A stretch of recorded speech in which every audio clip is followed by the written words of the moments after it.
Hi guys, I'm Alison. I'm from Texas A&M University, and me and Dr. Wingenbach here worked on the Eurocentric attitudes about agriculture at a U.S. land-grant university. So just a little bit of background. Eurocentrism is basically when people believe that European ideologies are the only viable means for understanding world systems such as food and fiber production, agricultural systems, etc. And unfortunately, this is definitely an unrealistic mindset about non-European contributions in agriculture, and it also perpetuates philosophies about agriculture as a whole. So ideally, members of U.S. post-secondary institutions should have less Eurocentric attitudes about agriculture if studies about agriculture issues are offered. People should believe that there are many viable systems for food and fiber productions rather than just Eurocentric productions, especially if these courses are being offered at the institution. They should have a much broader mindset about the production systems. Unfortunately, realistically, Persuade et al. And Roos et al. Found that university agriculture students did in fact have Eurocentric attitudes towards agricultural production. They believed that there tended to be more favorable soils and climates in either America or European areas. And this is despite focused studies in global agriculture. And so this is a problem because if Eurocentric views persist in a university education, then agricultural production myths based on Anglo-Saxon and American beliefs of food and fiber production will continue to put forth the superiority of the Eurocentric views when this actually is not true. So I'll hand it over to Dr. Great, Wingenbach. thanks, Alison. Thanks for getting me started. It takes a while to get going sometimes. So I'm the other part, Gary Wingenbach. So let's take a look. And oddly enough, we're in Europe, right? Eurocentric attitudes. So our goal then has been to see, well, do these things persist in the educational setting despite advanced education? And I just heard about culturally relevant, and I was thinking, somebody in the back asked about, well, it's culturally relevant where you happen to be at. So yeah, it exists in any form. So that was our purpose. We wanted to take a look at, does that exist at land-grant university? And then how has that shaped over the past couple of years with these other studies that came before it? So, pardon me, we did a cross-sectional survey. Texas A&M University is a land-grant university. Conducted our study in spring, about a year ago. Stratified random samples from 70 courses across the university, didn't have to be agriculture, that had the attributes of being global or international, thinking, this will be a good testing ground to see what exists. We're using David Landis's 16 propositions from his book, The Wealth and Poverty of Nations, Why Some Countries Are So Poor and Some Are So Rich, or something to that effect. But the 16 propositions are all stated in terms of concepts about what caused one country to become ultra successful and resource rich, and others to stay not as advanced. So we had Cronbach's Alpha, very good, and we collected data online. Let's take a look. What did we get? 249 respondents who described themselves primarily as being white males in non-agriculture degrees and not planning a career in agriculture. So we had a pretty wide set of respondents. So what do we have? We have our 16 propositions. And from climate favorable, such as the climate in the United States or in Europe is far superior for growing food or fiber than anywhere else in the world. How much do you agree or disagree? Now, here's the thing. Green is good. If you don't have a Eurocentric bias, you would disagree with something like that. And then the next thing, the climate is more comfortable to live in the United States and Europe than it is elsewhere in the world. Well, again, you should disagree with. So you see, green is good, right? That's what we want. But yet, you're seeing a lot of red. And this was a big range, right? From freshmen to faculty, because we invited the faculty and grad students from those courses as well to participate. And so where we did see what we wanted to, less natural disaster and less disease ridden, meaning that there's less natural disasters in the US. Well, not if you live in Texas or Florida, you've got hurricanes and tornadoes and everything's getting ripped up, so that can't be it. Less disease ridden, well, that's not necessarily true. So they disagreed. Less land degradation caused by overpopulation was the term, or was the proposition. They disagreed with that. Capitalism, this one kind of struck me as odd. They disagreed that Europe and the US became so wealthy because of capitalism, because of free markets and capitalism. Yet, this one here is where we get into trouble, right? Europe and America became so successful because inventive immigrants, they agreed more than they disagreed. Because they were venturesome, they took more risk, which is preposterous. But then, here's the kicker, and they had free markets. Well, wait a minute, if you disagreed with capitalism, why would you agree with free markets? Maybe a little bit of misconstrue there, but remember, these are back with Hughes's 5 myths about why did America become great. The first is the chosen nation. So the myth is that, and that's rooted in Puritanism, and it originally meant it was for the chosen good of your neighbor.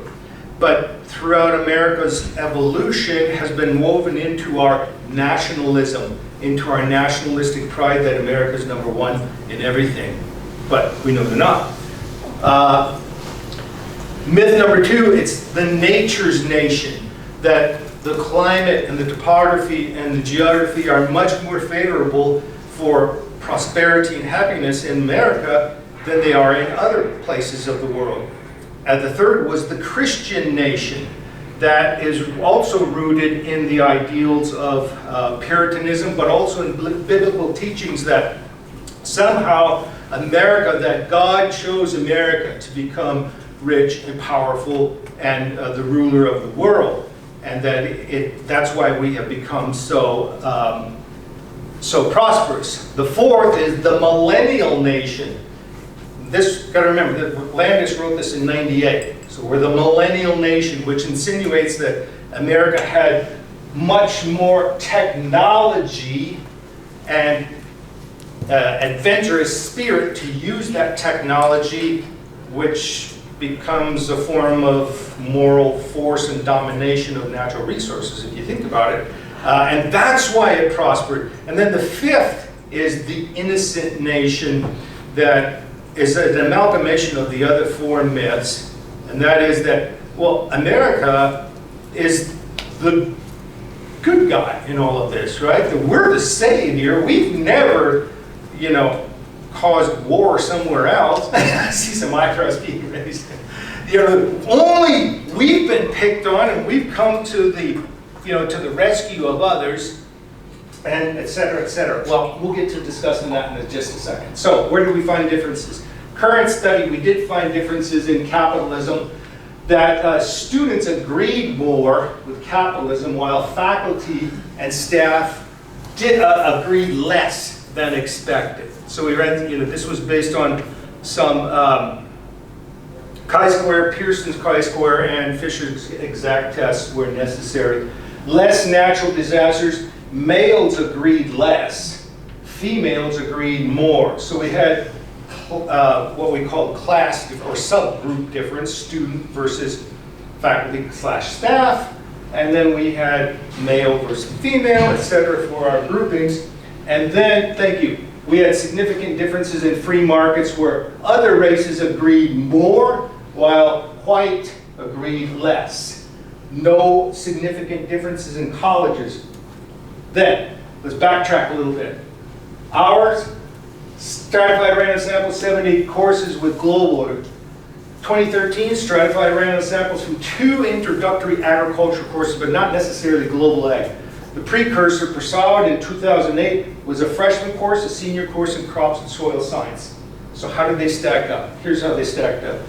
There were significant differences. 12 of the 16 propositions held significant differences. In almost all of them, the TAMU 2013 study was significantly different than the other 2. In a few instances, there was differences between all 3 groups, but primarily the TAMU 2013 group was different. Why? Remember, it was 2 courses. They were introductory about agriculture, so maybe a little less know-how about how the world works. We're thinking, we didn't tease that out, but that's how we came out. But you can see that by and large, they have pretty much mapped, and this, by the way, these lines are the percent agreed minus the percent disagreed. So, percent agreed minus percent agreed. And you can see that more of them agreed than disagreed. And where we should be, if we're not having Eurocentric bias, is below the median, right? We should be down here in the negative. What do you get when you get all that? U.S. agriculture is successful, but it's because of agricultural innovativeness, capital investment, private and public research, and government assistance programs, which we have in the United States. Those same factors are evident elsewhere in the world and have made other countries as successful as U.S. agriculture. The more we know about other countries' contributions to food and vital production, the more we can seize upon the truth that is, America's great, but it's not number 1 necessarily, and we need to dispel that myth, which somebody mentioned the term earlier. I'm trying to remember, but I don't remember, but the sort of ingrained attitude, right, that, well, we do it correctly. Now, we should go teach others how to do it correctly, but that's not true. Our Eurocentric bias still exists in our textbooks and in many times in our market reports, that somehow and we're seeing that change almost daily now, that our economy is the best. Well, it was, but it's playing field's getting even from a lot of other countries. So we, I think, need to increase this awareness and knowledge for the greater good of our students, especially in the classroom, but then also to become ardent communicators between agricultural fact and fiction. And we can do that in the classroom. Boom. How much time was that? You still have a minute left if you had more to say. She gave me the short sign. I was trying to hurry. All right, we're going to go ahead and start discussion questions. I'm curious if you can provide us with a little bit of insight on whether or not you would have expected the students from the College of Agriculture to have different responses than those that are not involved in that, and what implications that has for those of us who teach in those colleges. Yeah, so I don't know the culture at other universities, but I thought, exactly what you just asked. There's got to be a difference between those who are studying agriculture versus engineering or mathematics, and there wasn't, because I think the university culture is stronger. And there's not a rival college ideology or belief system. Now, that could be different at West Virginia University, for example, where I taught, where there are separate campuses for agriculture, medicine, liberal arts. because there it's a campus mentality. The students in the College of Agriculture talked differently about those over in medicine or those over in liberal arts. They disassociated themselves with being those are my classmates or my peers. And you maybe know or don't know, I know Nicole knows that Texas A&M, it's the Aggie spirit, the Aggie persona. But yeah, really interesting. And actually I had some College of Ag faculty call me after and said, okay, I just saw your students study and I didn't want to Google any of the answers, but I really felt stupid after participating because I know I'm guilty of some of these things. They fessed up to it. Yes? That was going to be my question. I think as a new student, first year student, the expectation is that faculty have knowledge of this, and so I wonder why the resistance to not share factual information based on history and years of information, right? Think about resource-rich countries. Well, what's been mined from other countries that now make, first world countries so resource-rich, right, or rich socioeconomically? And so wondering if there's any resistance or reasoning or rationale behind faculty specifically in positions of power not sharing this information to their students. So that's a great question, and the only thing I thought about that, the only thing I can liken it to is that many faculty become laser focused on what they do. I do this thing, I do it really well. And so, by happen chance, or I don't think it's intentional, that they disassociate what's going on over here unless they happen to be in a research field that is super connected to another country, another part of the world, like soybean production was with we in Iowa with Brazil, et cetera, or Argentina, that maybe they don't make that connection that, oh yeah, we're growing cotton in Texas, and they do in Egypt too. we should discuss the importance of Egyptian research and teaching in our classroom to show it goes on elsewhere. I don't think most of us, most faculty, I'm not speaking for any other than myself, but it takes effort to say, oh, and by the way, beyond what we know about aquaculture, in Manila, they happen to know something about aquaculture. Let's take a look. And it's giving credence and credibility to other places that are conducting research, teaching, and extension in the same things we do. But yeah, great question. Yes? 2 questions. First, it would be interesting to see if the European counterparts have the same kind of bias on the Eurocentric piece. And then second, do you have any background demographics on the professors and the students that were surveyed?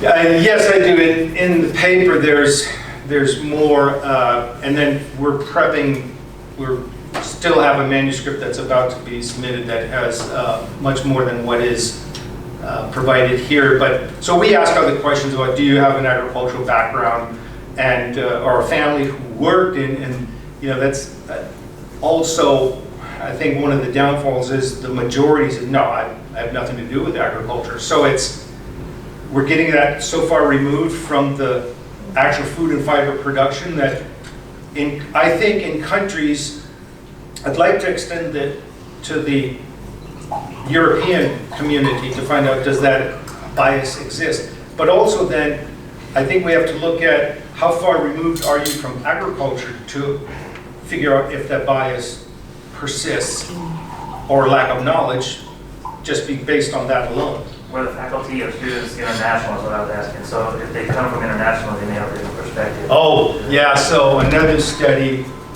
that we had a poster on this morning, we saw that clearly between undergraduate and graduates in perception of how to treat people from another culture, how to communicate with them, how to socialize, how to engage, etc. There was a huge difference. And also on the point of being just a believer versus an actor. So undergrads find it very easy to perceive themselves as up here with intercultural competence. So then when we ask, okay, now are you going to go to a play about Chinese art on campus? No way. Are you going to go to the to the Polka Fest this weekend downtown? No way. But it's right here. you're willing, I'm doing all of these things. I am so cultural while I'm sitting in the classroom. But ask me to step out into downtown and participate in a intercultural festival? No, I can't do that. Thank you so much for your presentation. Great conversation, definitely Yes. a great topic.